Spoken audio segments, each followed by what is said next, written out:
గురుభ్యో నమ శ్రీమాత్రే నమ. అమ్మవారి దివ్యపాదపద్మాలకు నమస్కారం చేసుకుంటూ వీడియోలోకి వెళ్ళిపోదాం. ఫోన్ చేసింది ఏంటంటే, లలితా సహస్రనామాలు నేను చదువుకుంటున్నానండి, కానీ నాకు ఏంటో ఫలితం ఉండట్లేదు.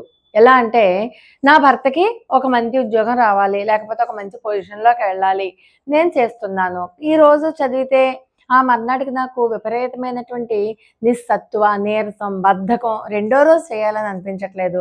కనీసం నేను దీపారాధన కూడా చేయలేకపోతున్నాను.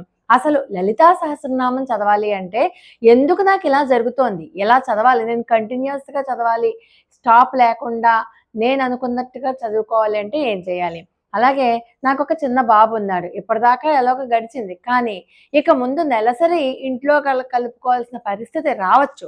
అటువంటి పరిస్థితులలో నేనేం చేయాలి? నేను ఎలా ముందుకు వెళ్ళాలి? ఇలా రకరకాల కొన్ని ప్రశ్నలు వేసింది ఆ అమ్మాయి.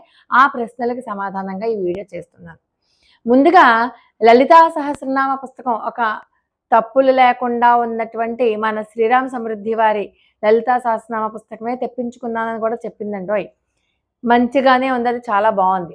అయితే ఒక రోజు చదివితే ఇంకొక రోజు చదవాలి అని అనిపించకపోవడానికి కారణాలు ఏంటో మనం చూద్దాం. ముందుగా అసలు లలితా సహస్రనామాలు నేను బాగా చదువుతున్నాను అనే అనుకుంటున్నాను అన్న ఫీలింగ్ ఒకటి ఉంటుంది కదా. అసలు మనం ఎంతవరకు లలితా సహస్రనామాలు తప్పులు పోకుండా చదువుకుంటున్నాము అన్నది ఒకసారి మనం టెస్ట్ చేసుకోవాలి. అంటే మన ఛానల్లోనే నేను ప్రజెంట్ ఇప్పుడు క్లాసెస్ అయితే జరుగుతున్నాయి కాబట్టి రోజుకి 10 శ్లోకాలు చొప్పున షార్ట్స్ రూపంలో పెడుతూ ఉన్నాను. అవి ఒకసారి చెక్ చేసుకోండి. దాంట్లో ఏమైనా మీకు దోషాలు లేకపోతే తప్పులు ఏమన్నా ఉన్నాయేమో మీకు తెలిసిపోతుంది. ఒకటి. ఇంకొకటి ఏంటంటే, మీరు లలితా సహస్రనామాలు పూర్తిగా చదవాలి అన్న ఇది ఒక సంకల్పాన్ని మీరు మనసులోనే అమ్మవారికి చేసుకోండి. అమ్మ, నేను లలితా సహస్రనామ స్తోత్రాన్ని పూర్తిగా చదువుతున్నాను, నాకు ఆ సంకల్పాన్ని నేను చేసుకుంటున్నాను, ఆ బలాన్ని ఆ శక్తిని నాకు ఇయ్యి అంటూ అమ్మవారిని ముందు ప్రార్థించండి. మీకు అమ్మవారి దగ్గర నుంచి పర్మిషన్ తీసుకోండి. ఇలా చదువుకోవాలనుకుంటున్నాను, వసిన్యాది వాగ్దేవతల యొక్క ఆశీర్వచనాలు అడగండి. మన ఋషులు, మన హయగ్రీవులు ఇలాంటి వాళ్ళందరి యొక్క ఆశీర్వచనాలు తీసుకుని వాళ్ళ అనుమతి పొందండి. ఎందుకంటే లలితా సహస్రనామాలు మనం చదువుతున్నప్పుడు సాక్షాత్తు అమ్మవారే అక్కడ కూర్చుంటారు వచ్చి. లలితా సహస్రనామాలు చదువుతున్నప్పుడు అమ్మవారికి మీరు ఒక సంకల్పం చెప్పుకోండి. ఇన్ని రోజులు చేస్తాను, ఎటువంటి పరిస్థితుల్లో అయినా బద్ధకము కానీ, లేకపోతే మీకు నిస్సత్తువు కానీ, నీరసం కానీ వచ్చినా సరే లేచి చదువుతాను. ఒక అలారం పెట్టుకోండి మైండ్లో. అలా మనం చేసినప్పుడు మనకి శ్రద్ధ, మన శ్రద్ధకి అమ్మవారు పెట్టే పరీక్షే. మీరు ఒక రోజు చదువుతున్నారు, రెండో రోజు చదవలేకపోతున్నారు అంటే అమ్మవారు మీకు పరీక్ష పెడుతున్నారనమాట. ఆ పరీక్షలో కనుక మీరు నెగ్గితే ఖచ్చితంగా 40 రోజులు మీ చేత అమ్మవారే పూర్తి చేస్తారు, అందులో అనుమానం లేదు. ఏంటంటే నెలసరి సమయంలో ఏం చేయాలి? ఇప్పటిదాకా నేను పక్కనే కూర్చున్నాను, ఇప్పటి నుంచి ఏం చేయాలి? కలుపుకోవాల్సి వస్తే ఎలాగా? సాధ్యమైనంత వరకు ఏం చేస్తారంటే, మీకు నెలసరి వచ్చినప్పుడు మీ భర్త గారినో లేకపోతే ఎవరినైనా పక్కింటి వాళ్ళనో స్నానం చేసి రమ్మని చెప్పి మీకు కావాల్సినటువంటి బట్టలు తీసి పక్కన పెట్టించుకోండి. అలాగే వంట సామాగ్రి, పప్పులు, ఉప్పులు, పసుపులు ఇలాంటివి ఏమన్నా ఉంటే పక్కన పెట్టించుకోండి.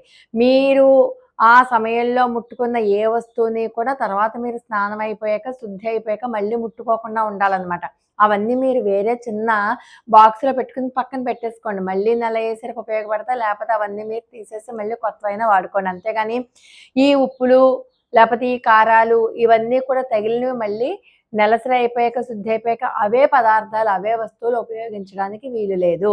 అయిపోయాక 4వ రోజు స్నానం చేశాక ఇంట్లో పక్క బట్టలు మీరు ఆ సమయంలో మంచం మీద కూడా పడుకోకండి, నేల మీదే పడుకోండి.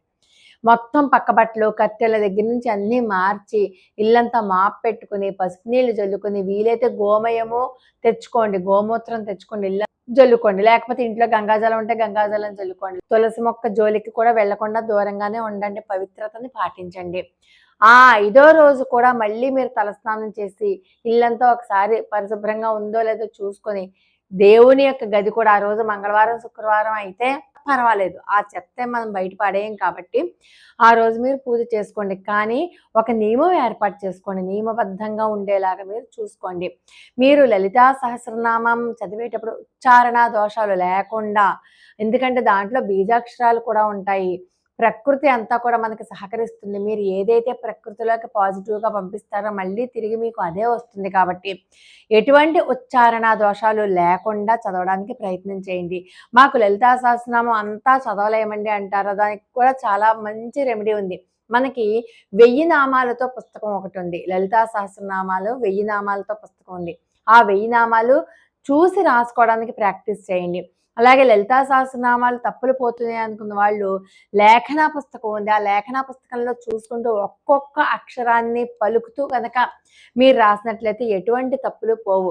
అయితే మాకు ఇలాగా సాధన చేస్తూనే లలితా సహస్రనామాలు పూర్తిగా కాకుండా చదవలేమండి మేము అనుకున్న వాళ్ళు మొట్టమొదటి శ్లోకాన్ని తీసుకోండి. 2 లైన్ల శ్లోకం. ఓం ఐం హ్రీం శ్రీం శ్రీమాత్రే నమః. శ్రీమాతా శ్రీ మహారాజ్ఞి శ్రీమత్సింహాసనేశ్వరి చిదగ్నికుండ సంభూత దేవకార్య సముద్యత అన్న శ్లోకాన్ని తీసుకోండి.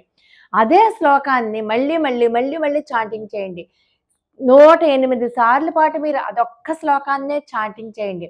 మళ్ళీ అంతా అయిపోయాక చివరిలో ఓం ఐం హ్రీం శ్రీం శ్రీమాత్రే నమః అన్న నామాన్ని 11 సార్లు. అందులో మొదలు పెట్టడానికి ముందు 11 సార్లు, అయిపోయాక తర్వాత కూడా 11 సార్లు. అలా ఆ ఒక్క శ్లోకాన్ని పట్టుకొని మీరు కంటిన్యూస్గా కూడా చేసినట్లయితే దానివల్ల కూడా మీకు చాలా అంటే చాలా మంచి ఫలితాలు వస్తాయి.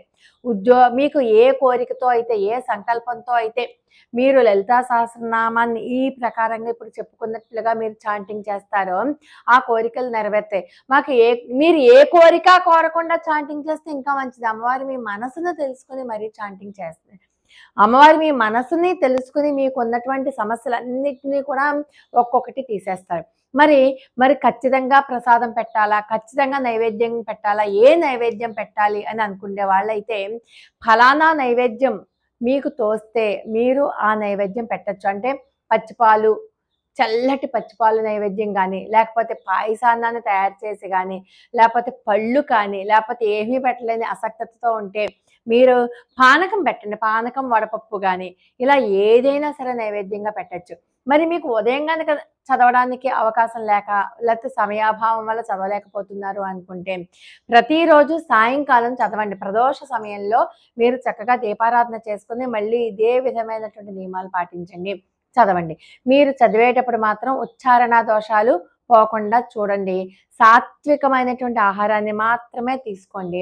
ఎవరితోటి ఎటువంటి గొడవలు పెట్టుకోవద్దు. భార్యాభర్తలు కూడా గొడవలు పెట్టుకోవద్దు.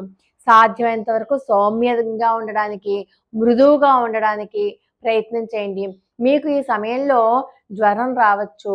వేడి అనమాట. లలితా సహస్రనామాలు చదవడం వేడి. అందుకని ఎక్కువ మజ్జిగ తీసుకోవడం, ఎక్కువ నీళ్లు తాగడం, జ్యూస్ తాగడం అలాంటివి చేయండి.